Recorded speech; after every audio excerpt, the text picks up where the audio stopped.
Boa tarde a todos, ou boa noite, sejam bem-vindos, sejam bem-vindas a mais um programa Bate-Papo com Joana de Ângeles, aqui no canal Amigos de Nosso Lar. É uma alegria sempre estar aqui com vocês. Domingo, 17 horas no Brasil, Portugal, 20 horas. Para quem não me conhece, já me apresentando, eu me chamo Nelson Tavares, falo aqui da Ilha da Madeira, em Portugal. Normalmente o nome fica aqui embaixo, mas algum problema que eu não faço ideia, estou aqui com a minha convidada, a gente está batendo cabeça aqui um com o outro, o nome sumiu. Então, se sumiu, a gente se apresenta aqui verbalmente, não tem nome para ninguém. É uma alegria estar aqui com vocês. Esse programa de hoje vai ser um programa gravado, tá? Então, não vai ter interação de todos aqui, que a gente gosta muito, sente falta. Essa interação que nós temos, o Nelson, o convidado, Joana de Ângeles e todos nós que estamos aqui para aprender com Joana um pouquinho, com o Cristo. Mas é uma alegria, de qualquer forma, estar aqui com vocês, hoje para falar desse tema, que é um tema que eu acredito que toca todos nós. Se não toca, deveria, tá? Que é essa história de família. Tema de hoje, relações familiares. Um pouco de tudo a gente vai falar aqui sobre relações familiares, separamos alguns conteúdos.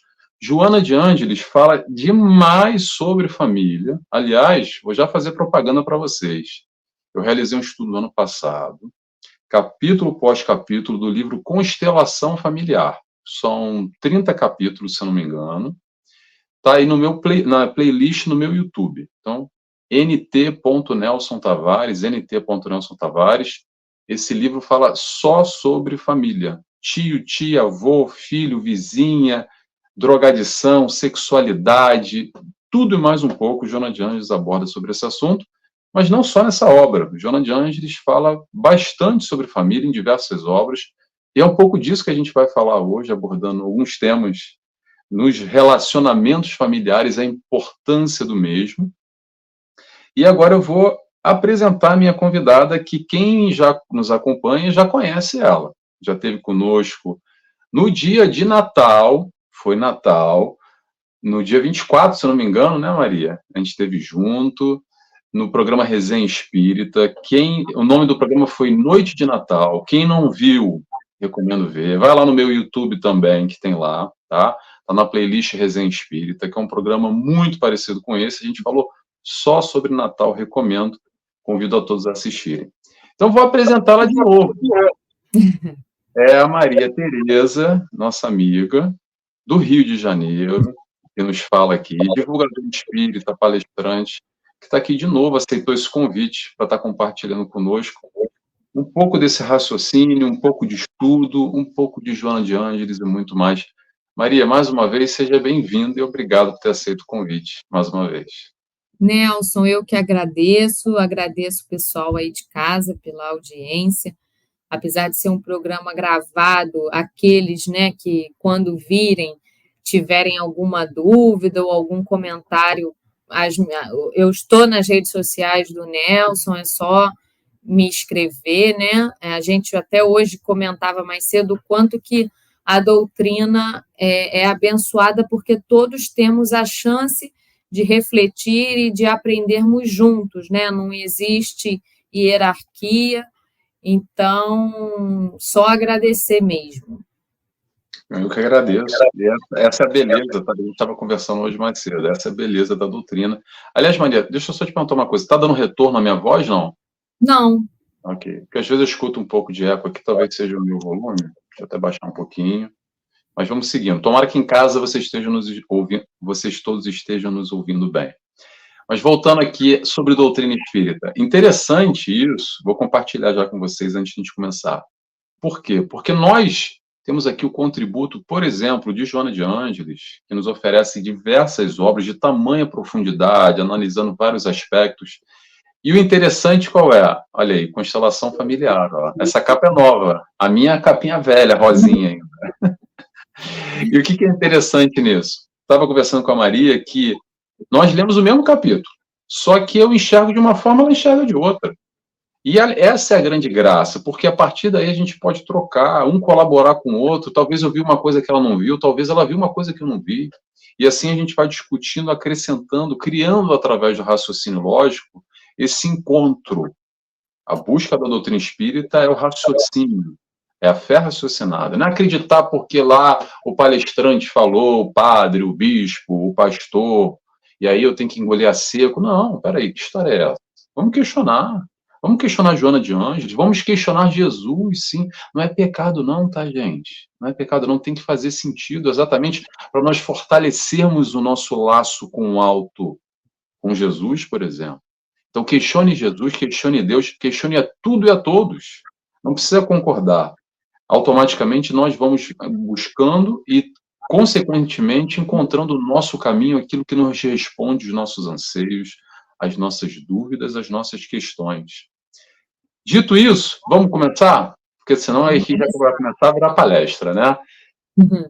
A oração, que é sempre muito importante, então eu vou começar aqui, a gente se conectando com o alto, convido a todos, quem se sentir à vontade, a fecharem os olhos comigo. Inicialmente, agradecemos a Deus Pai, por essa vida, por essa encarnação, por todas as benesses que recebemos na nossa vida, aquelas que podemos enxergar e mesmo aquelas que ainda não entendemos muito bem, mas confiamos em Ti, Pai, e agradecemos por todo o amor e por toda a oportunidade que nos é dada. Agradecemos a Jesus, nosso mestre, guia, nosso amigo, nosso companheiro que está sempre ao nosso lado, iluminando a nossa caminhada, nos mostrando a direção do amor, a direção da felicidade. Agradecemos a toda a espiritualidade de luz, trabalhadores do canal, amigos de nosso lar, que nos envolvem nesse momento, que possamos aqui buscar aprender com Joana de Ângeles um pouco mais, com os ensinamentos do Cristo sempre, nos guiando, nos orientando para esse bem maior, para esse amor, que ainda pouco compreendemos, mas estamos aqui de braços abertos, como aprendizes, buscando aprender um pouco mais. Dessa forma, pedimos autorização para dar início a mais esse programa Bate-Papo com Joana de Ângeles. Muito bem, oração feita, elevamos o pensamento, elevamos a vibração, e eu já vou passar a bola para a nossa convidada, para Maria Tereza, essa história de relações familiares. Maria Tereza, a bola é sua, pode dar o pontapé inicial. Na verdade, contando um pouco de como a gente chegou nesse tema, eu comentei com o Nelson que havia encomendado esse livro e tal, e a gente já tinha tentado encaixar o bate-papo com Joana, né? E aí eu falei, a gente pode comentar desse livro. E confesso que, num primeiro momento, eu até entendi, pensei que esse livro fosse falar dessa ferramenta, hoje, ferramenta psicológica, terapêutica, tão difundida, que são as constelações familiares, mas não. Na verdade, a proposta de Joana vai muito além disso, né? E não atinge a quem é simpatizante ou não, a quem concorda ou não. Ela nos coloca a questão da família, da importância da família nessa sociedade, né? Na sociedade em que a gente vive. E na primeira página desse livro, Joana traz a pergunta 775 do Livro dos Espíritos, aonde diz mais ou menos assim: para a sociedade, qual seria o efeito do relaxamento dos laços de família? E os espíritos respondem: um recrudescimento do egoísmo, ou seja, um aumento, né, uma exacerbação do egoísmo. E a gente sabe que o egoísmo e o orgulho são as maiores chagas da humanidade. É isso que a gente tenta diariamente vencer, né? Vencermos a nós mesmos. Essa é a salvação que a gente busca enquanto cristãos. E para começar a falar sobre família, eu trago uma reflexão, uma passagem que está no livro do Êxodo, na Bíblia, aonde Deus fala, né? Honrai o vosso pai e a vossa mãe, para que te prolongue os dias na terra que Yahvé teu Deus te dá. Esse é um dos mandamentos contidos também no decálogo de Moisés por Deus no Monte Sinai. E quando a gente vê, né, honrai o vosso pai e a vossa mãe, o que isso quer dizer? Qual é a maneira que eu tenho de fazer isso?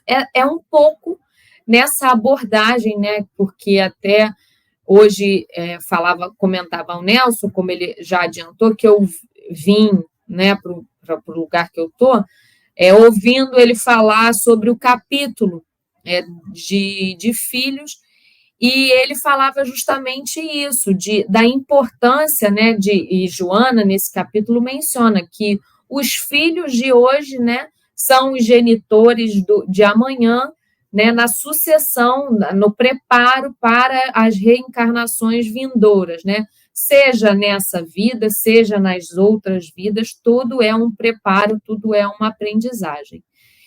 E no Livro dos Espíritos, né, o que a gente aprende? Que na fila de espíritos que tem para reencarnar, quem escolhe a ordem de quem vai primeiro ou não? É Deus. Então, a gente já sabe que quem veio primeiro foi determinado por Deus. Ou seja, respeitar os antepassados, respeitar essa linhagem, respeitar a ordem familiar, é respeitar a vontade de Deus. Na epístola de Paulo a Timóteo, ele fala algo como: dou graças a Deus que desde meus antepassados sirvo com consciência pura. Ou seja, ele coloca, né, ele menciona os antepassados dele, e é assim que a gente deve fazer também. E o Nelson comenta nesse vídeo algo que é até uma reflexão que eu trago mais aqui nas minhas notações, da questão do comportamento dos pais, né? Porque muitas vezes a gente pensa assim: mas meu pai é alcoólatra, minha mãe me abandonou, meu pai me abandonou, meus pais nunca me deram nada. Aí até o Nelson no vídeo menciona assim: eu sou fruto de uma noite de verão, de um amor de carnaval. Mas a gente encarnou como? Só chegou aqui porque eles nos deram a vida. A gente só esteve no útero materno porque duas pessoas, mesmo que naquele momentinho ali, tiveram que se amar ou tiveram que, do ponto de vista carnal, se encontrar, né? E mesmo hoje a gente tem que trazer a realidade do mundo, né? Mesmo no caso dos bebês que são gerados de duas mães, de dois pais, só foi possível por isso, porque eles também devem ser incluídos na ordem de progenitores. Nesse domingo, meu noivo católico me questionava como que o Espiritismo vê a questão da virgindade de Maria, né? Porque para a igreja, Jesus é filho do Espírito Santo, e o José seria um pai adotivo. E eu falei: não, olha, a questão do espírito, a pensamento espírita é que Jesus, sendo o verbo que se fez carne e respeitando as leis naturais de Deus, veio da mesma maneira que nós. Poderia ter um espermatozoide se materializado no útero de Maria? Sim, para a providência divina tudo é possível. Mas o que importa é as consequências morais dessas relações. O próprio Kardec fala isso no começo do Evangelho segundo o Espiritismo, que ele não quer se ater aos milagres ou falar da infância de Jesus ou da adolescência, e sim das relações, dos ensinamentos morais que o Cristo nos traz. E falando um pouco, né, porque todos nós temos histórias de família, né? E aí eu assisti ano passado uma história do Haroldo Dutra mencionando uma mãe analfabeta que foi empregada de uma família de bancários e que ela teve um bebê, filho de um dos filhos desse casal que ela trabalhava na família, muito rico, e que essa criança, que a família não olhou assim com muitos bons olhos, e que essa funcionária foi viver com esse filho e trabalhando em outras casas e que da infância até os 6 anos essa criança morou com mais de 6 famílias. Essa é a história dele mesmo. Que ele hoje olha para esse passado, para o pai, para a mãe, para o pai que no primeiro momento não entendeu e não assumiu o papel esperado, com gratidão. E o que a Joana traz nesse livro, né, de constelação familiar? Vou trazer mais uma vez aqui. Que o ser humano, ele é constituído, eu estou ainda lendo o livro, mas quais são as reflexões que eu trago até então, né, que eu acho que é possivelmente as mesmas que o Nelson perceba, é que o ser humano é estruturado para constituir família, né, e Joana menciona, né, que nós somos seres gregários nesse sentido, até a espécie animal, ela busca se juntar e pertencer a algum grupo. E Joana traz muito atual, né, o ponto de vista de que, muitas das vezes, quando a família falta, os espíritos, né, os descendentes, eles buscam suas tribos, né, e é por isso que muitas das vezes vão por caminhos tortuosos. E o que ela menciona a todo tempo é que, para nós que acreditamos em outras vidas, né, que estamos aqui como sendo mais um momento, né, sendo mais uma experiência, sendo, o Nelson fala, né, um novo livro que estamos escrevendo, o grupamento familiar não é obra do acaso. Ele faz parte de uma programação. E, ao contrário do que às vezes as pessoas pensam, né, que a gente programa exatamente tudo, obviamente não é assim, né? A única fatalidade que o Espiritismo traz para a gente é a reencarnação e a morte, né? A vida depois da vida. A gente morre e sabe que em algum momento, nesse estágio que estamos, vamos reencarnar de novo. Então, assim, eu não posso dizer que fatalmente eu estou nessa vida sendo, né, Maria Tereza, ele sendo Nelson, não. Num planejamento reencarnatório, os espíritos que têm, obviamente, quando o espírito não tem entendimento para tal, entra o mentor, né? Entra os superiores e a sabedoria divina arquitetando isso. Mas quando nós estamos mais evoluídos e a Terra já é um estágio de caminho para, né, para a evolução, nós temos a participação nas questões mais importantes a ideia é que se tem a participação nas questões mais importantes desse planejamento reencarnatório, bem como onde eu vou reencarnar, né, as enfermidades que eu possa vir a ter, né, se eu vou ser homem ou mulher, se vou fazer parte de ter filhos ou não, né? Agora, essas questões, qual carro eu vou ter, qual, sei lá, a cor do cabelo, isso não é importante, né? E quando Joana fala de constelação familiar, é no sentido que a família permanece como educandário. É nela que começamos a aprender a amar. É nela que começamos a aprender a educar o espírito. Jesus fala, né? Primeiro reconcilia-te com teu inimigo, depois vem até aqui ao altar para deixar a tua oferta.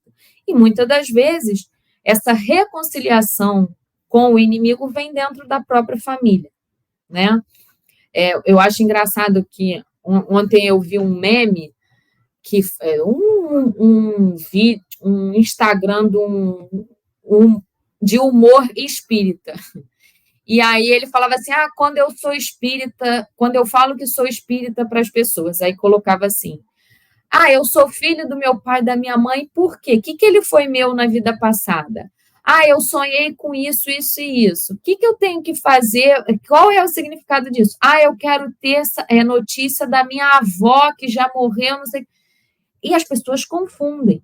né? E não é essa fantasia.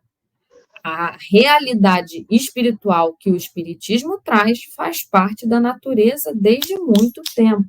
Eu sempre lembro da questão de que Jesus nasceu e morreu judeu. E as religiões orientais, elas já têm essa crença de alma, de espírito, muito antes, os gregos, né? Então, assim, o espiritismo, a reencarnação não é invenção do espiritismo e tampouco é uma novidade.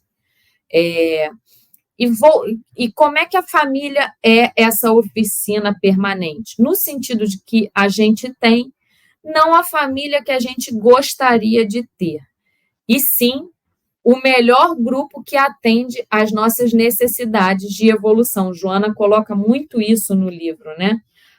O grupo que vai melhor me exercitar para esse caminho.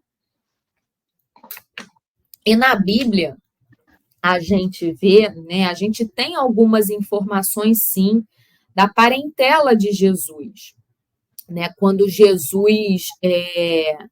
a gente sabe até, a gente vê nos evangelhos de Lucas e Mateus, né, de como Maria concebe Jesus e que ela foi recebida pela sua prima Isabel, mãe de João Batista, né, e que quando Maria visita Isabel, ela fala a tão famosa frase: bendita és tu entre as mulheres, bendito o fruto do teu ventre.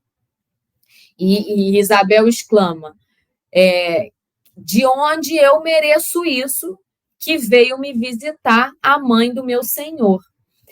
Então, quando a gente para e pensa no nascimento de Jesus Cristo, né, a gente ouve a questão, e aí eu não vou entrar de se isso é parábola ou se isso se deu dessa forma, quando a gente ouve da anunciação que o anjo faz a Maria e ela, então, replica ao anjo, olha, eis aqui a serva do Senhor.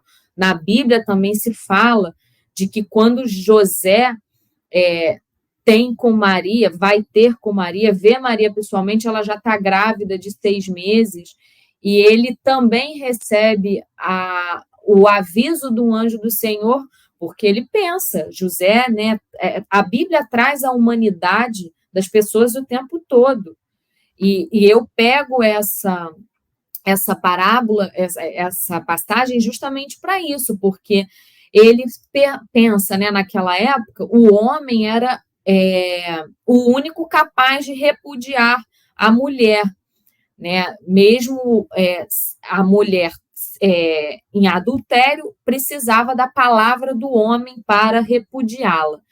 E José, no primeiro momento que vê Maria grávida, né? Isso eu estou falando do ponto de vista do que conta a Bíblia, né? Vendo Maria grávida, ele, como assim, né? Até que a Bíblia conta que o visita um anjo do Senhor e ele fala, José, não temas, porque Maria, tua mulher, está esperando um filho que é gerado pelo Espírito Santo e vocês o chamarão de Jesus, que significa que vocês o chamarão de Emanuel, que significa Deus conosco, porque ele salvará toda a humanidade, salvará o povo dos seus pecados.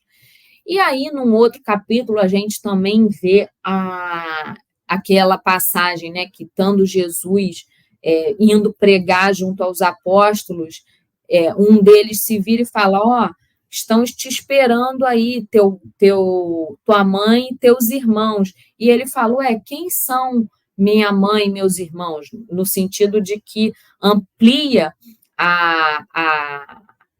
toda a humanidade como sendo família, né?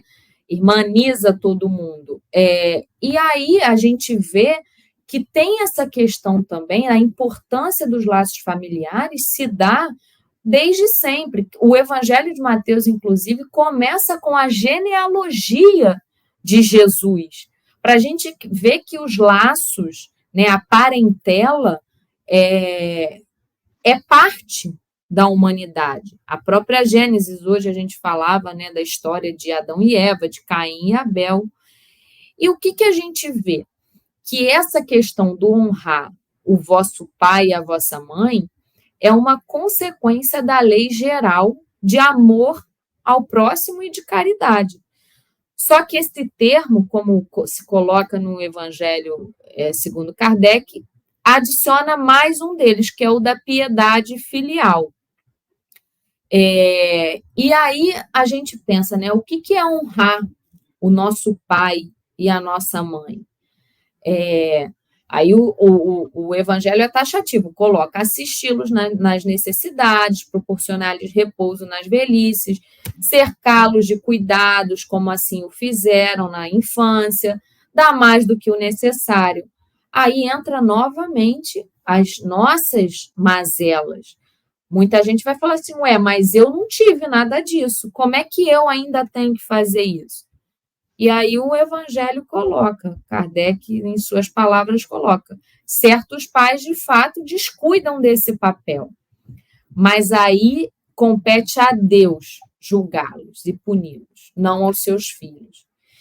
Então, o que eu acho, né, que a gente tem que tentar pensar do ponto de vista de caminhada de fé e de sociedade, né, porque a religião é um dos pilares. Nós somos formados por vários pilares, né? O pilar religioso, o pilar social, o pilar afetivo, né?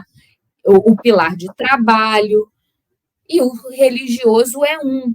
Só que o religioso, muitas das vezes, é o que sustenta todos os outros, porque nos dá uma visão ampla e nos baliza para a gente tentar manter-se de pé em todos os outros, né? Eu fico pensando que muitas pessoas que não acreditam em Deus, penso que é por alguma frustração ou por uma necessidade ainda de ter provas, né? Muitos ateus, né, que se dizem ateus, são científicos e são homens inteligentíssimos porque ainda não se pode provar. Uma vez eu ouvi uma palestra que num centro se falava assim, o que é a fé? A fé é a certeza na incerteza.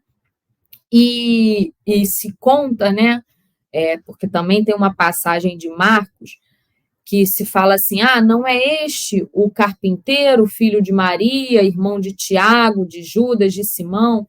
Não estão aqui conosco suas irmãs também? E se fala muito. E aí entra se Jesus teve irmãos e se não teve. Há um evangelho apócrifo de Tiago, onde se fala que José era um homem mais velho e quando recebeu Maria, que era uma jovem órfã criada por sacerdotes, ele já tinha 6 filhos. O que a gente... E que Jesus não era muito bem compreendido por seus irmãos. O que eu quero dizer? É que desde que o mundo é mundo, as relações familiares, elas existem e são complicadas. Né? Não é sempre, não é a todo momento que eu vou olhar de forma cristalina para a minha família. Não tem como, né? E nesse sentido de quem é minha mãe, quem é meu pai, quem são meus irmãos, que foi a pergunta que eu falei que Jesus faz, né? E ele menciona de seguinte maneira, eis aqui minha mãe e meus irmãos, né? Se dirigindo na Assembleia, pois todo aquele que faz a vontade de Deus, esse é meu irmão, minha irmã e minha mãe. Então, o que Jesus estava fazendo aqui? Negando a família dele? Não. Mas estou colocando toda a criatura humana sob a mesma posição de todos somos irmãos, filhos de um mesmo pai, fomos criados simples e ignorantes, e com as leis de Deus incutidas em nossa consciência, né? E o que o Espiritismo traz para a gente? Que nós estamos, nós não somos. Hoje eu estou até aqui na casa da minha irmã, hoje eu estou irmã da Mariana, né? Hoje eu estou filha do meu pai e da minha mãe. Hoje o Nelson está casado com a Maristela, né? Então, assim, nós estamos, nós não somos. E o Evangelho traz para a gente, o Evangelho segundo o Espiritismo, justamente as duas espécies de família, a parentela corporal e a parentela espiritual, né? As famílias, pelos laços espirituais, elas se fortalecem, se purificam e se perpetuam no mundo dos espíritos, né? Através das migrações das almas, das várias existências. As segundas, que são as parentelas corporais, elas são frágeis como a matéria e muitas das vezes se dissolvem já na existência atual. Quantos de nós temos, né? Esse ano, a primeira palestra que eu fiz foi sobre foi um item do capítulo Sede Perfeitos, o item 9, e que se falava de superiores e inferiores, né? E eu trouxe a história de Jó. E Jó, todo mundo conhece, né? Essa parábola que se fala de paciência de Jó, porque Jó sofreu todos os reveses, perdeu sua família, foi abandonado por sua mulher, perdeu a sua casa, e ele se manteve fiel a Deus, né? Crente em Deus. E todo mundo fala de paciência de Jó justamente por isso, porque ele se manteve tão firme em sua posição que os conta que o Senhor restituiu-lhe tudo que ele havia perdido. Mas aí, e nessa passagem, eu falava justamente de que muitas das vezes a gente confunde, né? Quantas famílias são desfeitas por conta de herança, por conta de dinheiro. E uma vez conversando com uma psicóloga, ela falou uma coisa muito interessante. Olha, a herança, você herdar ou não herdar alguma coisa, engloba também tudo o que vem daquele bem, daquele dinheiro, as energias, né? As sensações, a maneira que aquilo foi adquirido. Às vezes a gente está brigando por uma coisa que só vai trazer desgraça. E também nos é colocado que aqui somos agentes depositários, que da mesma maneira que Deus dá, ele toma, né? E, obviamente, a gente pode entrar aqui e explorar a questão de não se pode servir a Deus e a mamão. Ninguém aqui está endemonizando o dinheiro, não. Mas é entender que, da mesma maneira que a gente tem, a gente pode não ter de uma hora para outra, de uma existência para outra, né? Isso explica, inclusive, as diferenças. Por que há pessoas que, numa existência, têm tanto, vivem na opulência, e nessa outros têm tão pouco? Né? Só a reencarnação explica isso. E eu costumo dizer que foi até a ideia que surgiu muito desse ponto de laços familiares, é que esse honrar o vosso pai e a vossa mãe cai para nós, desde muito cedo, como se a gente tivesse que aceitar absolutamente tudo que vem de pai e mãe, porque a igreja, não quero falar igreja, mas o cristianismo tradicional, né, não o cristianismo primitivo, tende a santificar pai e mãe, esquecendo-se que ali mora um homem e uma mulher, acima de qualquer coisa, que trazem suas dificuldades, que trazem os seus sentimentos. O Nelson, até nesse capítulo, falava da questão, né, de traição e das tentações. Os pais também passam por isso, né? Antes de tudo, há ali um matrimônio, há uma relação de homem e de mulher, há uma relação de, muitas das vezes, a Joana traz isso nesse livro, os homens e as mulheres se tornam pais sem antes terem deixado maiormente de serem filhos. Fazem isso, o fazem de forma prematura. Então, o que cabe a gente fazer nesse processo? O que foi até o que eu falei com o Nelson. Se conhecer, se autoconhecer. E eu não me lembro em qual literatura eu li isso, mas o autoconhecimento é um processo, falava nessa literatura espírita, falava que o autoconhecimento é um processo profundo, onde a gente busca a nossa essência interior, né? É aquele caminho que a gente percorre até entender que nós somos espíritos imortais, criados por Deus para o bem, para a felicidade, para a perfeição, até nos tornarmos seres puros e bons. E a maneira de se fazer isso? São várias. O Nelson é muito mais indicado que eu para falar disso, né? Como psicólogo. Um ganho que eu acho que teve a pandemia, além de nos ter colocado todos no mesmo patamar, porque uma vez que você adquiria o vírus, né, era infectado, você não sabia como ele ia se comportar no seu corpo, independente do dinheiro que você tivesse. O Nelson até deve ter vivido a questão da morte, eu acho que do presidente do Santander, né, que a filha saiu à imprensa falando que ele morreu, apesar de todo o dinheiro, ele morreu sem ar, sozinho, num quarto de hospital. Acho que foi isso, né, Nelson? Foi na Espanha, foi bem, repercutiu bastante. Pois é. E a gente começou a falar de saúde mental de forma mais incisiva, porque se teve um benefício que eu vejo foi esse, porque hoje, por exemplo, a minha psicóloga é de Madrid, né, que é onde eu morava na época, e graças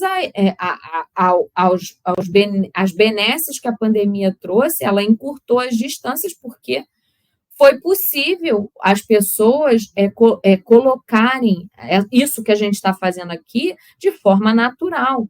E como foi a única saída, o único recurso, as pessoas começaram a procurar terapia, consultas psiquiátricas, meditação, como forma de autoconhecimento, porque a gente não pôde escapar daquele encontro que a gente muitas das vezes evita, que é falar, que é estar conosco mesmos. Nesse vídeo, o Nelson falava de que muitos casais às vezes passam por momentos que já se separaram há muito tempo do ponto de vista sentimental e afetivo, e que ficam, se sentam à mesa e cada um fica no telefone falando e tentando fingir. E a pandemia nos trouxe para esse lugar, não, volta aqui, você vai ter que conviver com o teu parceiro e com a tua parceira, você vai ter que se encarregar do teu filho, do teu pai, da tua mãe, e nos obrigou a olhar para esse autoconhecimento que é tão falado e muitas das vezes deixado de lado. Hoje eu imagino que o Nelson aí em Portugal tenha muitos pacientes online, né? Uhum.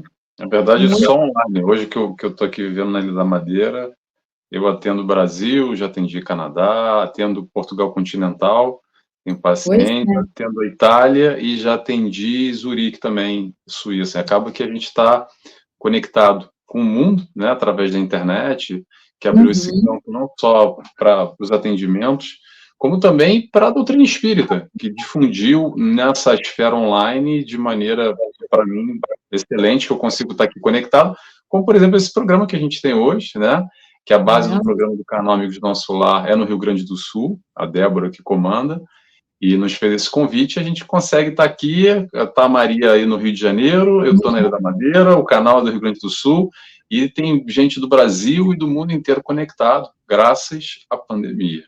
Verdade seja dita. É verdade. Não, e você falou, hoje eu comentava com você, foi depois da pandemia também que eu voltei para o Brasil e me colocaram em contato com o pessoal da Guatemala, do México, para a gente começar a trabalhar as obras de Joana e do Divaldo, né, as obras do Divaldo, mas principalmente de Joana, na língua hispânica. E, assim, a gente olha para a coisa ruim, mas também tiveram as coisas boas, né? E nesse caminho de autoconhecimento, que isso aí já do ponto de vista pessoal, né? Até comentei antes ao Nelson que ia compartilhar essa experiência. Eu já fiz de tudo, eu brinco que eu não sou psicóloga, mas como doida, eu já tendo 9 psicólogos, eu tenho carta branca para falar algumas coisas. E a última terapia, eu já fiz terapia com psicólogos espíritas, mas eu brinco que eu não desisto da minha saúde mental, é uma coisa que eu luto até o fim. E numa dessas orientada por um grande amigo e psicólogo espírita, ele falou, olha, tenta, hoje existem muitas muitas ferramentas, tenta uma psicologia, um tipo de psicologia chamada psicologia Gestalt, né, que trabalha principalmente o aqui e agora, e nessa caminhada eu entrei em contato com um programa chamado Programa SAT, que é Seekers After Truth, que em português são os buscadores da verdade, e eu fiz um workshop ano passado que traz o que para a gente? O Eneagrama das personalidades, né? E por que eu achei muito interessante? E isso, olha, isso abrange um conhecimento vastíssimo. E até falava com o Nelson, as pessoas têm liberdade para saber se gostam ou não. Isso é uma opinião meramente pessoal e que não tem a ver com o espiritismo. Estou só compartilhando um caminho e uma experiência do ponto de vista de autoconhecimento. E é engraçado que pode ser em qualquer nacionalidade e qualquer tempo e espaço, as pessoas tendem a olhar para si no momento de dor, no momento de... a gente fala que as pessoas chegam no espiritismo maiormente pela dor do que pelo amor. Mas, assim, eu acho que é para muitas coisas no estágio de mundo que nós estamos, né? E o que é esse programa SAT? Ele foi criado por um médico psiquiatra chileno chamado Cláudio Naranjo, e o Naranjo era psiquiatra no Chile e professor numa universidade da Califórnia, e ele era pai de um único filho. E numa dessas idas dele para a universidade, era um cara que trabalhava muito, o filho dele sofre um acidente e morre, um acidente automobilístico. Ele estava nos Estados Unidos, se eu não me engano, ele não consegue voltar para o enterro do filho, isso por volta de 1969, algo assim, 1970 e pouco. E ele, com essa dor profunda, ele procura um retiro no deserto de Arica, no Chile, uma imersão espiritual, onde ele entra em contato com os ensinamentos de Gurdjieff, que eu acho que é uma espécie de um alemão, de um psicólogo alemão, agora eu não saberia dizer, mas fato é que ele opta por deixar a psiquiatria e se aprofundar nessa questão dos eneagramas das personalidades. Porque o que quer dizer a palavra persona? Persona quer dizer justamente máscara. E o que esse desenvolvimento teórico que o Cláudio Naranjo traz para a gente? A ideia de que todos nós fomos expulsos do paraíso, né? Com o pecado original que começa com Adão e Eva, nós fomos expulsos do Éden, né? Essa ideia de pecado original veio pela igreja, né, com Agostinho de Hipona, que é conhecido como Santo Agostinho, mais ou menos por volta do ano 476, e aí ele diz que que a partir da história de Adão e Eva, né, que pecaram, toda a humanidade veio pecando com eles, né? E aí, expulsos do paraíso, caímos aqui na Terra e fomos colocando as máscaras de personalidade. E nesse eneagrama, ou seja, que são uma estrela de 9 pontos, ele aborda algumas personalidades, né? Ele aborda 9 personalidades. Então, ele traz o eneatipo da ira, que é uma pessoa, né, uma pessoa irascível, traz uma ira que ela não é mostrada. Ela não se mostra por conta da conduta moral. A pessoa costuma ter uma autonomia muito grande, ser dona da verdade, mas veste essa máscara para poder viver em sociedade. Uma segunda personalidade que ele traz é a questão do orgulho, que seria uma pessoa que tem uma falsa abundância. A pessoa orgulhosa tem um caráter mais simpático de ir pelo mundo dando e dando, mas dá esperando receber algo em troca. Dá numa tentativa de manipular o outro, é uma criatura que é dependente do amor, né? Dá algo porque quer algo. Num terceiro eneatipo, ele coloca a vaidade. São pessoas que se movem na vida para serem vistas, fazem e fazem para serem vistos, têm a necessidade de serem admirados, de serem reconhecidos. No quarto ponto, ele coloca a inveja, que são as pessoas falsamente carentes, que usam de um sofrimento manipulativo. Existir é igual a sofrer. O passado é sempre melhor que o presente. O que eu tenho, o que eu tive, é sempre melhor do que eu tenho agora. É um caráter mais pessimista. Num quinto eneatipo, ele coloca a avareza, que não é uma avareza material, é uma avareza de sentimento. O caráter da pessoa avarenta tem uma dificuldade muito grande de se relacionar, de manter vínculo, de se mostrar, né, de mostrar o sentimento. Num sexto ponto, ele traz o medo, que é o medo da relação, o medo de se relacionar com o outro. Uma pessoa tímida, desconfiada, que busca proteção. Num sétimo eneatipo, ele traz a gula, mas não é uma gula de alimento, né? Não é a gula que é trazida no pecado capital, né, de comer muito. É uma fixação da oralidade. Ele, até em espanhol, esse nome é substituído por charlatán, ou seja, charla, uma pessoa que fala muito para convencer o outro, é um caráter mercantil, um caráter mais narcisista. No oitavo ponto, ele traz a luxúria, que é o caráter da pessoa mais prepotente e arrogante e vingativa. E no 9, ele traz a preguiça, que é uma preguiça espiritual. Eu fujo de olhar para mim, porque é mais fácil eu lidar com o outro, é mais fácil eu lidar com a dor do outro. E por que eu estou falando isso tudo?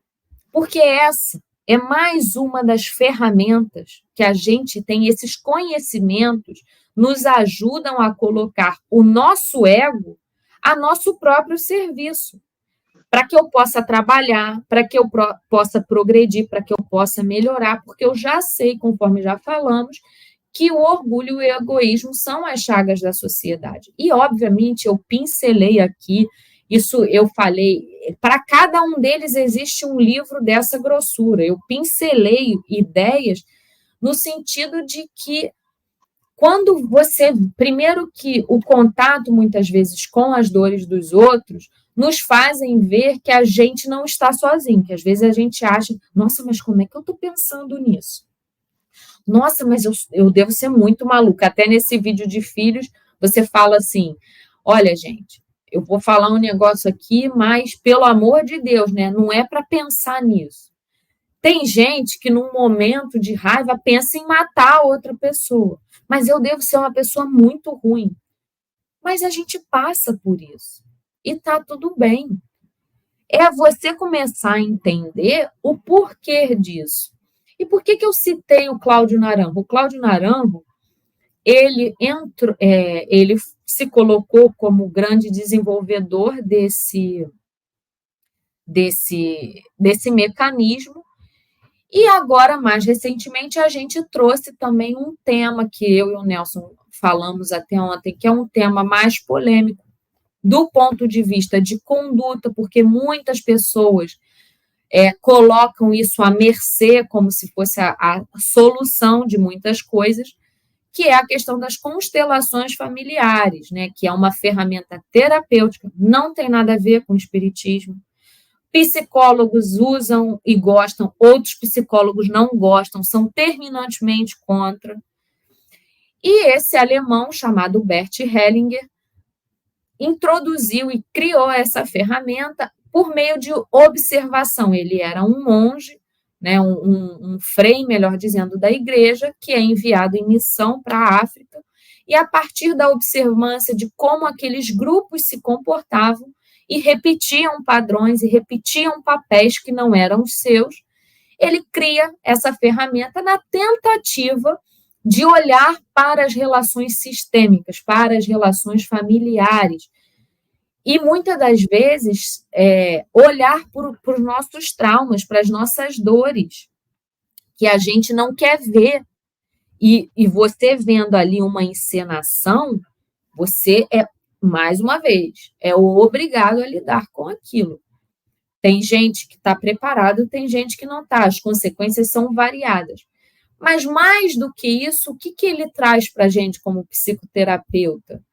A questão das ordens do amor, né? E ele coloca no livro dele, chamado As Ordens do Amor, e a Joana também fala disso nesse livro, de que nós devemos aceitar os nossos pais como são, que eles agem de acordo com o mais profundo da sua humanidade.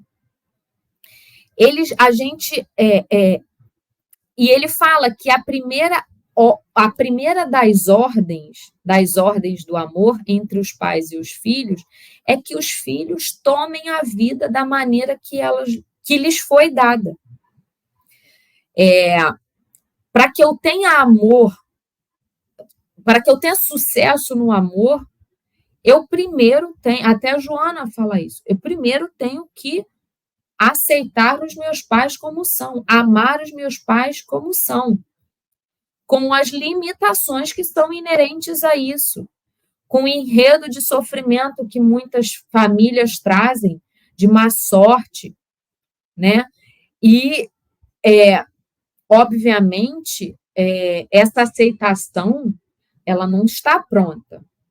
Essa aceitação expressa a nossa prontidão de tentar caminhar e, conforme eu falei, saber que num pai e numa mãe existe um homem e uma mulher, existe um filho e uma filha, existe um neto e uma neta. É mais na questão de aceitar a vida como ela é. Eu posso...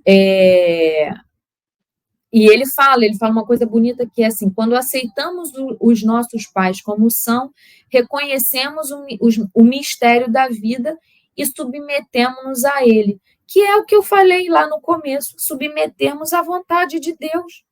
Porque, de alguma maneira, reencarnamos nesse grupo por obra da vontade dele. Não é obra do acaso, é providência divina. Né? A gente passa a olhar tudo como providencial. É óbvio que muitas das vezes eu penso assim, eu queria tanto que meu pai fosse igual ao pai de fulano, eu queria tanto que minha mãe fosse igual à mãe de fulana. Que ilusão! Como se fosse possível a gente ter pai diferente. E aí eu vou para outro ponto, que é a fala da nossa criança interior. O Alberto Belém, ele tem um livro, já é antigo, eu já li esse livro há muito tempo, que ele fala o livro fala, cuidando da sua criança interior. E o que traz, né? O que eu penso disso? Todos nós adultos carregamos uma criança interior que em algum momento da vida se sentiu ferida, se sentiu abandonada, se sentiu preterida pelo que os pais fizeram. Muitos passam pela experiência de não terem um convívio deles, de serem abandonados, e aí pode ser porque o pai foi embora ou porque o pai morreu, né? Ou não quiseram estar com os seus filhos. E é aí que mora a proposta de reconciliação, que a doutrina também traz para a gente. De nos reconciliarmos com a nossa própria história, de aceitar e sermos gratos, porque ainda assim eles permitiram que tivéssemos a chance de reencarnar, fazendo com que a nossa vida seguisse adiante. Não abortaram, como a Joana coloca aqui, do ponto de vista do aborto, né? Da problemática do aborto. É de nos nutrir minimamente por essa decisão do nosso pai ou da nossa mãe amorosa de seguir com a nossa existência. E o que eu penso? E você falou isso e Joana fala isso. Que muitas das vezes, quando a gente passa, né, tem histórias muito pesadas de pais que abusam de seus filhos, pais violentos, né, de pais que extorquem, que maltratam, que nós olhemos para esses pais, para esses genitores, como sendo muito mais enfermos do que maus, muito mais doentes do que perversos. Algumas pessoas temem que, se aceitarem os seus pais como são, devem também aceitar o lado mal deles. O Bert Hellinger coloca isso. E agem como se a gente pudesse escolher somente a parte da vida que a gente quer.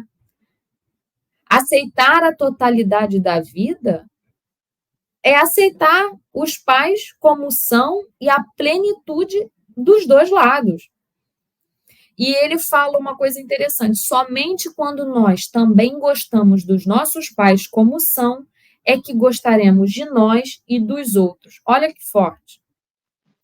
E eu sempre falo, sabe, Nelson, que nesse caminho de tentativa de entender, e a Joana fala assim, muitas das vezes as mães e os pais projetam nos seus filhos papéis que seriam seus ou escolhas que seriam suas. E hoje, mais madura, eu penso que a melhor maneira de honrarmos pai e mãe é sermos felizes, é escrevermos nossa própria história, é olhar para trás, é agradecer a oportunidade, é garantir tudo aquilo que pudermos, mas entendermos que nós não podemos nos despedaçar para manter o outro inteiro. Né? Porque você só ajuda alguém quando você está em plenitude, assim, majoritariamente bem, né? Então, eu penso que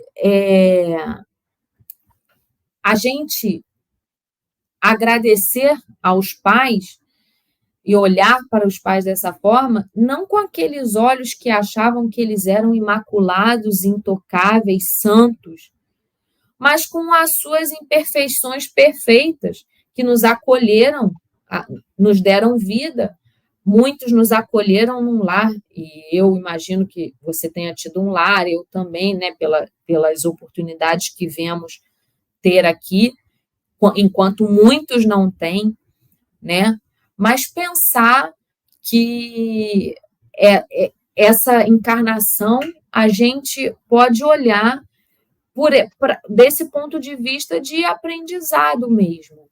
E eu penso que quando Jesus, na cruz, né, estava vendo sua mãe e o discípulo, a quem ele mais amava, o discípulo João, ele fala a seguinte frase, mulher, eis aqui o teu filho, e se vira ao discípulo e diz, eis aí tua mãe.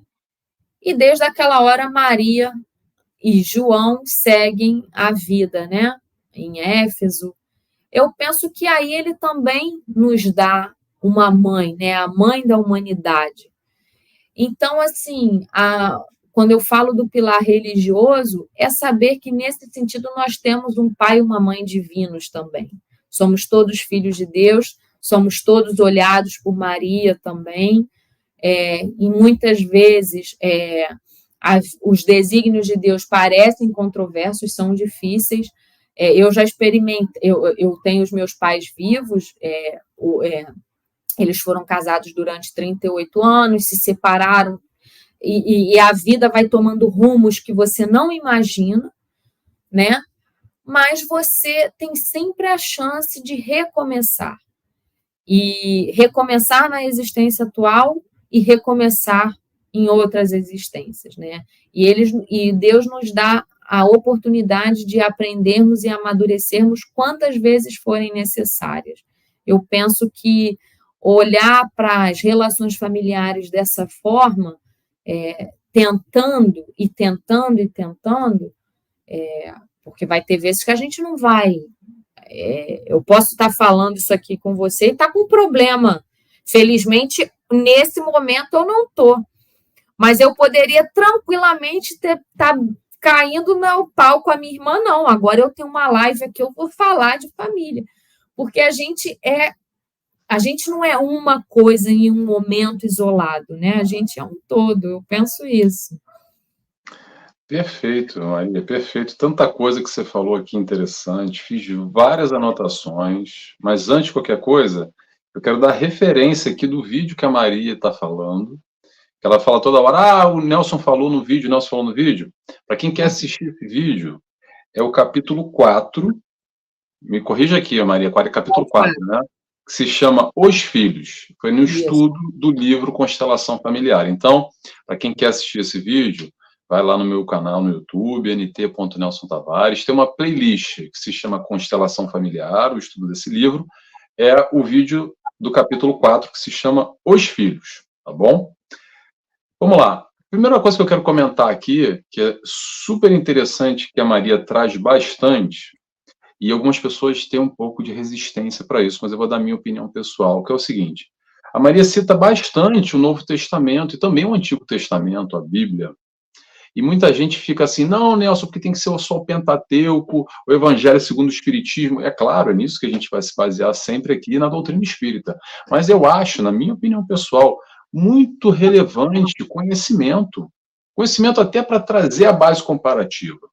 Então, não acho problema nenhum a gente trazer conhecimentos diversos, não só da Bíblia, a gente pode trazer da Torá, para quem tem conhecimento, a gente pode trazer de outros segmentos, a gente pode trazer de outras religiões também, até esse conhecimento para a gente debater de frente sob a luz do Espiritismo e ver o que faz sentido ou não para a nossa vida.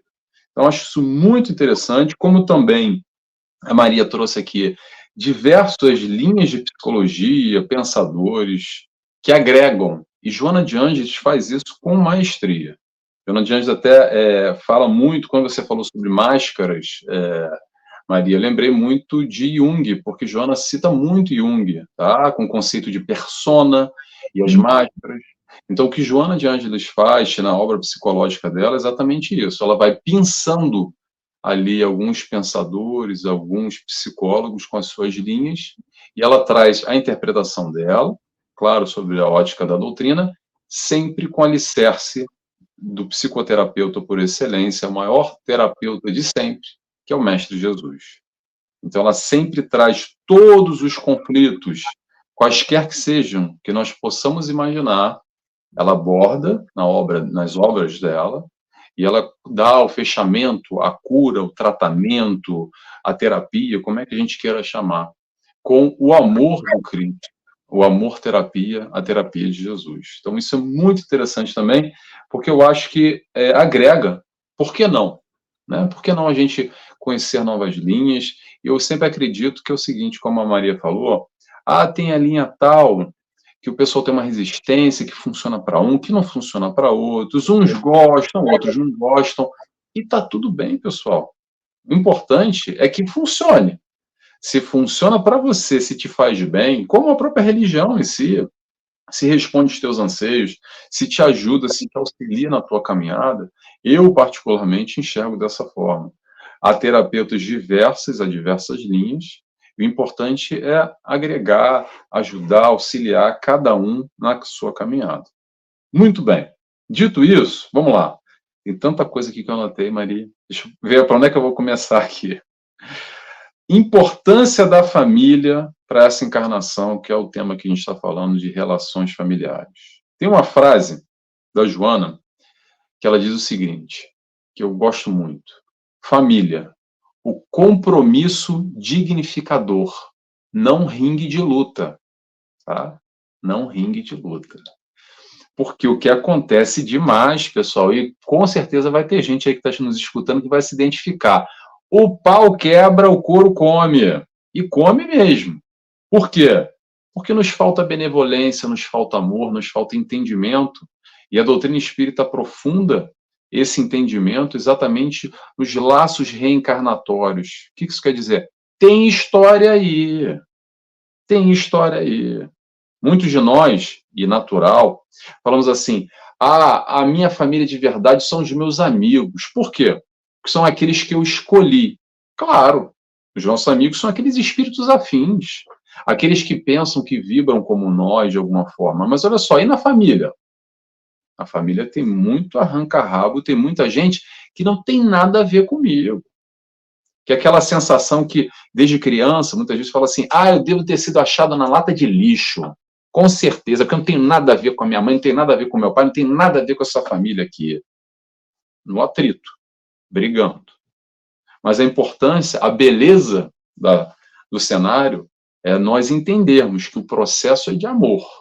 E se nós estamos numa família com arranca-rabo, com briga, com distâncias de afinidade, sejam elas quais forem, mesmo de personalidade, estrutura, percebemos na nossa família, em famílias diversas. Às vezes, e chamar o patinho feio, poxa, mas de onde é que surgiu esse fulano que está aí? Tudo isso tem história. E não é pouca história, não. Tem muita história, tá? Resumindo, vou resumir para vocês aqui. Sabe aquele camarada que você brigou nessa encarnação? Esquece a encarnação passada, tá? Um fulano aí qualquer, ou a fulana qualquer. Que você brigou, mas aquela briga de ódio, de morte, aquela briga mesmo, se falar o nome já sobe o sangue na cabeça e você não atura ela e ela não te atura e vice-versa. Olha só, vou adiantar para vocês, tá? Previsão mediúnica, anota aí, olha, anota aí. Se não resolver o sentimento no amor hoje, muito provavelmente, na próxima encarnação, família, tá? Mamãe, filhinho, papai, filhinho, irmãozinho. Para quê? Para aprender a amar. Se não aprender agora, aprende depois. A caminhada é no amor, seja hoje, seja depois. Então, com essa consciência, te esforça, reconcilia-te com o teu adversário enquanto é tempo. A oportunidade está aí.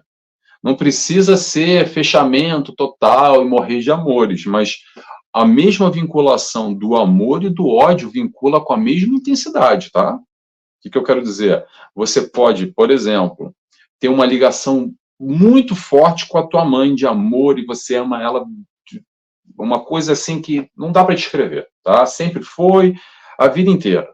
E você também tem a outra polaridade, esse fulaninho, essa fulaninha que você odeia com toda a força, com toda a raiva, com todo o rancor, com todo o ódio. A ligação é tão forte quanto. Provavelmente, na próxima encarnação, vai estar os dois juntinhos aí, tá? E por isso que a gente percebe que essa é a grande graça do planejamento reencarnatório. Para quem tem olhos de ver, nós vamos perceber a constituição familiar, essa pleiade familiar, a constelação num todo, onde temos membros da família que nos damos muito bem e temos aqueles que, meu Deus do céu, como é que pode ter encarnado aqui com um fulaninho, com a fulaninha dessa? Para quê? Para dar o equilíbrio, para a gente aos poucos ir harmonizando e aprendendo a amar nessa caminhada. A história do planejamento reencarnatório tem vários pontos, e a Teresa abordou isso aqui, tem vários pontos aqui chaves, digamos assim, pontos fixos, fortes, deles são, número 1, herança espiritual. O que é herança espiritual, Nelson? Herança espiritual é a colheita. Colheita de quê? Colheita do que você está plantando agora. Essa é a herança espiritual. A gente vai embora e fala assim, mas o fulano, ele é tão bom e não aconteceu nada na vida dele. Na frente ele vai colher. Mas o fulano é ruim que dá dó, como é que pode? Quando não acontece nada com ele. Na próxima encarnação é herança espiritual. Nós estamos herança após herança, encarnação após encarnação, recolhendo o nosso construto das encarnações pregressas. Muitas vezes a gente acolhe hoje, mas muitas vezes a gente colhe na próxima encarnação.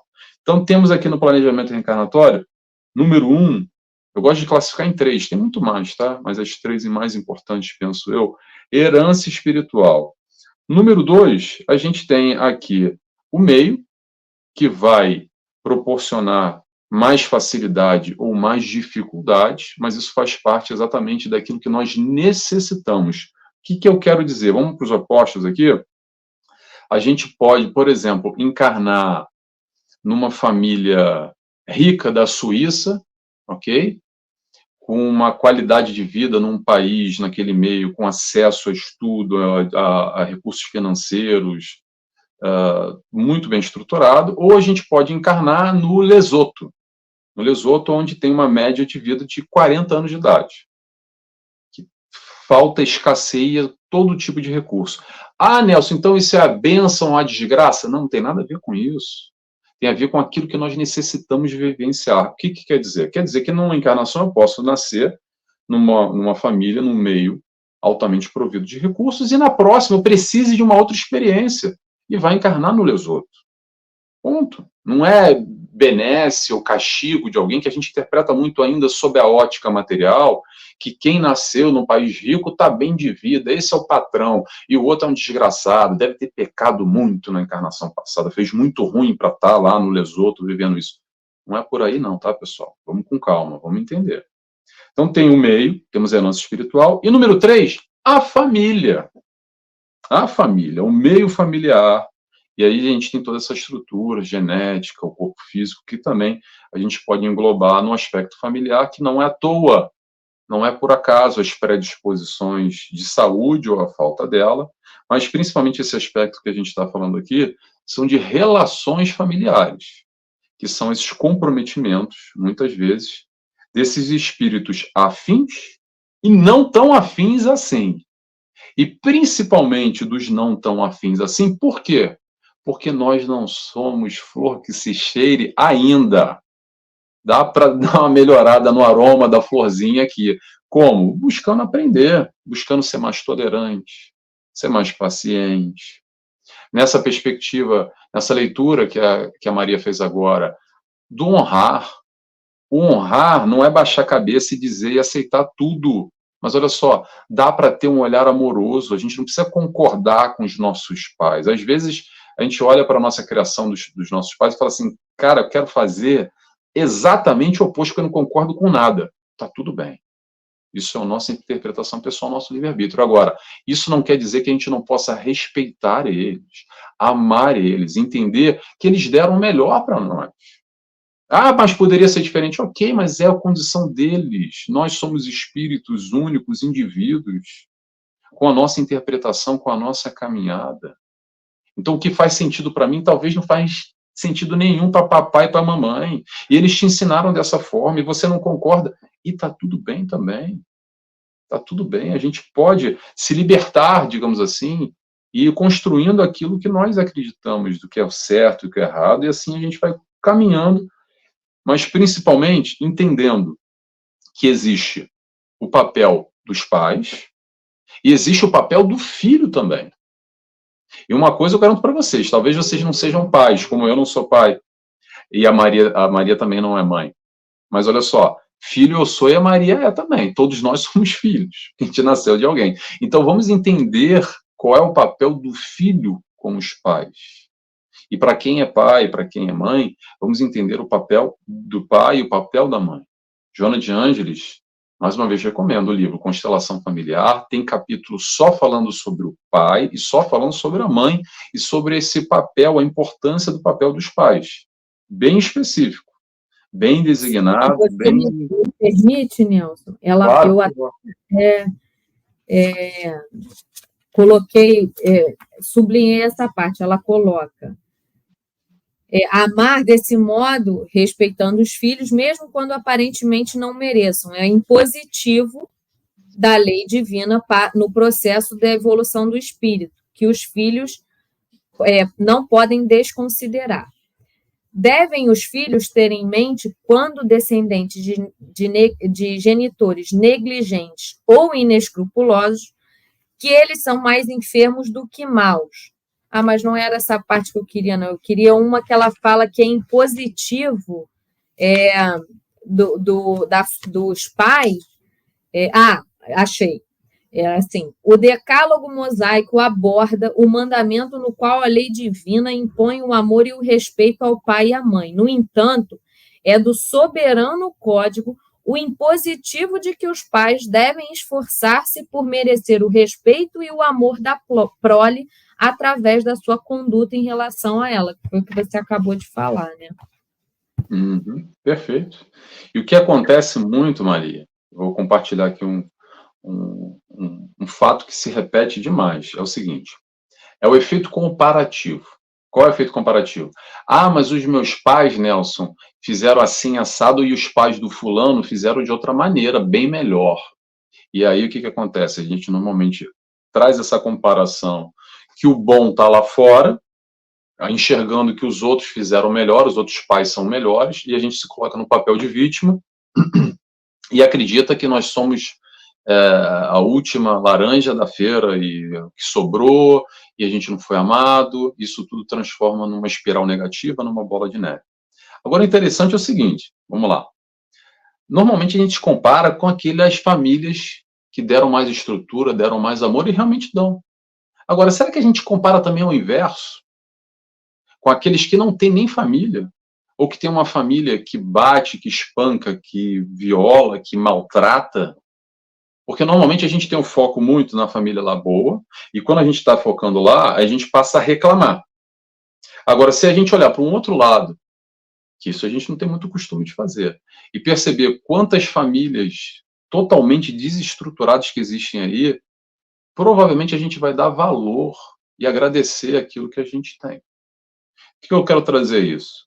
Para entender que é sempre os dois lados da moeda. Então, vamos ter maleabilidade. A ideia não é nem ter comparação, tá? Entender a nossa família do jeito que ela é, como a Maria falou, aquilo que eles podem dar. Tá quem de ser bom, mas é aquilo que eles podem dar. Aceita que dói menos. Não é por um acaso que o teu pai é teu pai, nem por um acaso que a tua mãe é tua mãe. Mesmo que você não tenha pai, mesmo que você não tenha mãe. Ok? Vamos lá, quero trazer um trechinho agora aqui da Joana, que eu separei para ler para vocês. Está no livro O Despertar do Espírito. E Joana nos diz o seguinte, que eu gostei muito, quero compartilhar. A família é o laboratório de vivências das mais expressivas de que necessita o ser humano no seu processo de evolução. Porquanto, no mesmo clã, os indivíduos são conhecidos, não podendo disfarçar os valores que tipificam. Atenção à história do laboratório de vivências. A família é um laboratório, e dizendo que é o que nós mais necessitamos enquanto ser humano para evoluir. Ou seja, exatamente nesses atritos que acontecem no ambiente familiar, não por um acaso de espíritos afins e menos afins. Continuando, Joana Diante nos diz. A família é o grupo social onde o espírito se aprimora, aprofundando a sensibilidade do amor, lapidando as arestas das imperfeições, depurando-se das sujidades morais, limando as infrutuosidades dos sentimentos e condutas, que merece carinho, mas constitui campo de desenvolvimento e de conquistas, nunca prisão ou fronteiras delimitadora impeditiva dos grandes saltos na direção do triunfo sobre si. Dá para ler isso aqui e interpretar de diversas formas, pessoal, mas olha só, o principal é o seguinte: vamos dar mais atenção àquilo que é necessário para a nossa evolução. O que é necessário? Aprender a amar. Como? Em casa.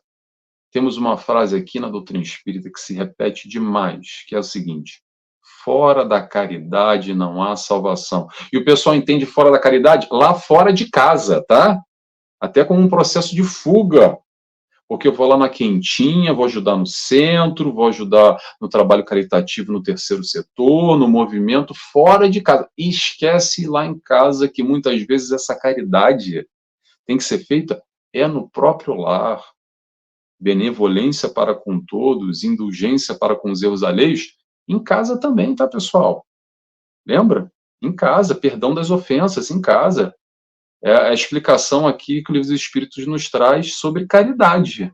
Quem é que precisa de caridade? Não é o outro, sou eu, é você, é a Maria. Nós precisamos aprender a amar, aprender a fazer caridade. Então, não esqueçamos, pelo contrário, vamos priorizar essa família que não está aí por acaso. Principalmente, se você tem um atrito com alguém, eu recomendo, te aproxima desse alguém dentro do possível, não estou falando que é fácil, que se fosse fácil, não ia haver essa resistência, mas cuidado, porque é muito fácil, para quem já tem essa predisposição de atrito de encarnações passadas, romper laços, e quantas famílias a gente vê, ou mesmo na nossa, que fulano não fala com fulana porque o copo de água não está no lugar certo, que a garrafa de água devia estar na geladeira. É um motivo suficiente para nunca mais se falar, virar a cara, e não é meu pai, não é minha mãe, eu odeio, não é meu irmão. Por muito pouco ou quase nada. Claro que às vezes há motivos mais sérios, que há um rompimento, mas a ideia não é romper, é unir. Então tenhamos atenção, principalmente para a nossa família, porque quem está ali não está ali por um acaso, ok? Faz parte do planejamento reencarnatório.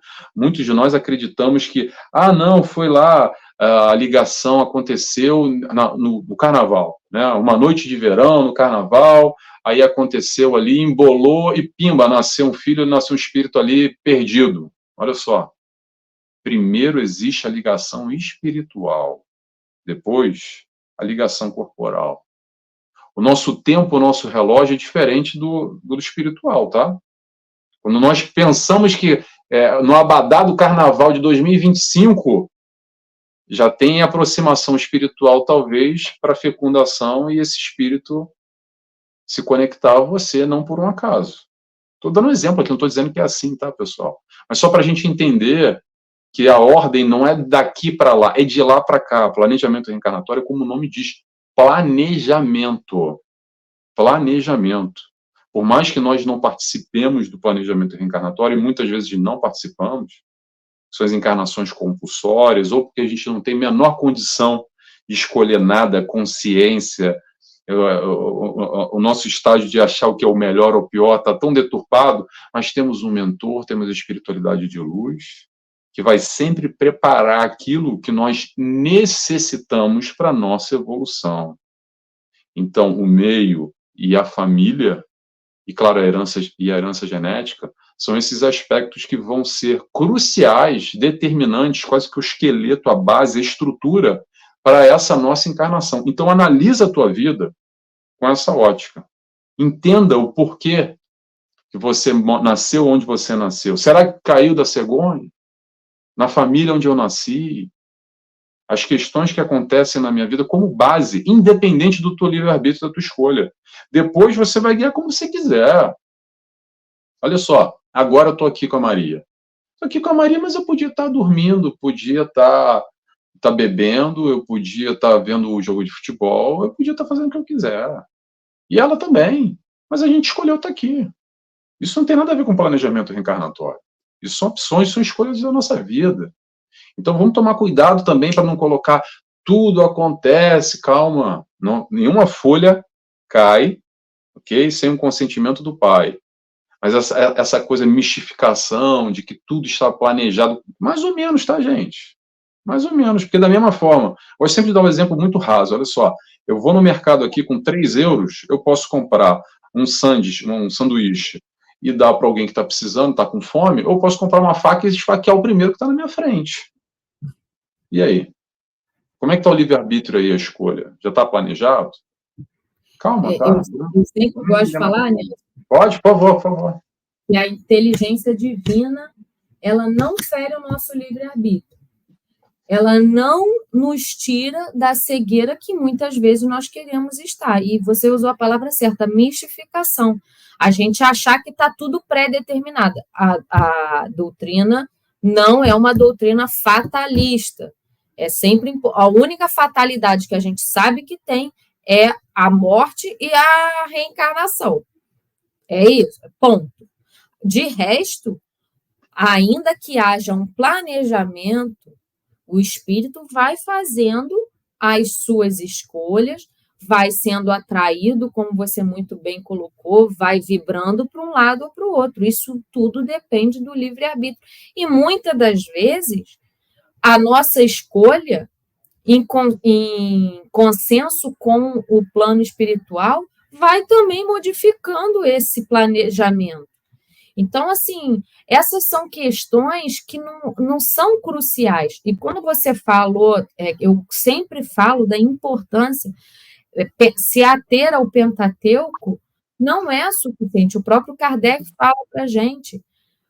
O Severino Celestino, ele fala uma coisa que eu acho muito interessante. Nós, os espíritas, não temos desculpa porque viemos já quando estava pronta a Torá, a Bíblia Sagrada, e a Bíblia Sagrada é o único livro que nos irmana a todos os cristãos.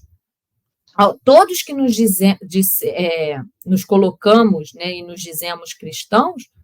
O Rossandro Klinge outro dia perguntaram, para você, qual é o melhor livro do mundo? A Bíblia. Eu não preciso ser espírita, eu não preciso... eu ler o Pentateuco não é suficiente para eu me dizer espírita. Eu posso dizer que estou no espiritismo e o espiritismo não estar em mim. O que vai dizer eu ser ou não um bom espírita é se eu vou ser ou não um bom cristão. E o bem é o bem em qualquer caminho, não é necessário ser espírita. Então, tudo que encerra a moral, muitos nem conhecem o Cristo, mas seguem a sua moral. Entendeu? Então, assim, eu penso que não é título, é questão... Jesus não era só um movimento religioso, como o Chico, como Irmã Dulce, né? Você falou aí uma coisa que me lembrou uma frase da Madre Teresa: quer promover a paz no mundo, vá para casa e ame a sua família. Então, assim, os mensageiros foram vários, em diversas religiões, né? Então, assim, eu penso que, e acho que nisso a gente concorda, que você está trazendo a importância, até porque para que haja um diálogo interreligioso, a gente tem que ouvir e escutar de todos os lados. Né? Não é à toa que esse Papa aí se chama Francisco, eu penso isso. Maria, o papo está muito bom, o papo como passa rápido, já vai dar aqui o nosso horário. Vou passar a palavra para você, se tem uma consideração final, e faz a oração para a gente, pode ser? Para terminar? Nelson, só agradecer a todos que estão em casa, e agora eu convido a todos a fecharmos os nossos olhos, né? Os olhos materiais, e abrirmos os olhos da alma para podermos agradecer a bênção de estarmos aqui vivos, estarmos aqui falando de Jesus, tentando aprender um pouco das suas palavras, do seu caminho. Pedir que Ele nos dê força, derrame sobre nós a sua misericórdia para nos mantermos firmes no compromisso que fizemos enquanto família, enquanto espíritos, para que possamos, Senhor, nessa oficina que é a família, ter sempre paciência, benevolência, boa vontade, olhar, Senhor, para os outros, para aqueles seres que nos reunimos com amor, com paz e com fé, Senhor, para que tenhamos, Senhor, sempre a certeza de que Tu olhas por nós, bem como a Tua Mãe. Pedimos assim para os irmãos que estão em necessidade, que se encontram no leito dos hospitais, que são desprovidos de uma família, de um lar, de saúde, Senhor, e que sejamos sempre instrumentos da Tua vontade, que sejamos sempre, Senhor, criaturas rumo à evolução. Fique conosco hoje e sempre, que assim seja, graças a Deus. Graças a Deus. Maria, obrigado mais uma vez pela participação. É um prazer ter você aqui conosco. E, pessoal, se tiver alguma questão, como a Maria falou, manda para a gente, tá? Se a gente souber responder, a gente responde depois. Uma alegria ter todos vocês aqui conosco. Beijos e abraços a todos. Tchau, tchau.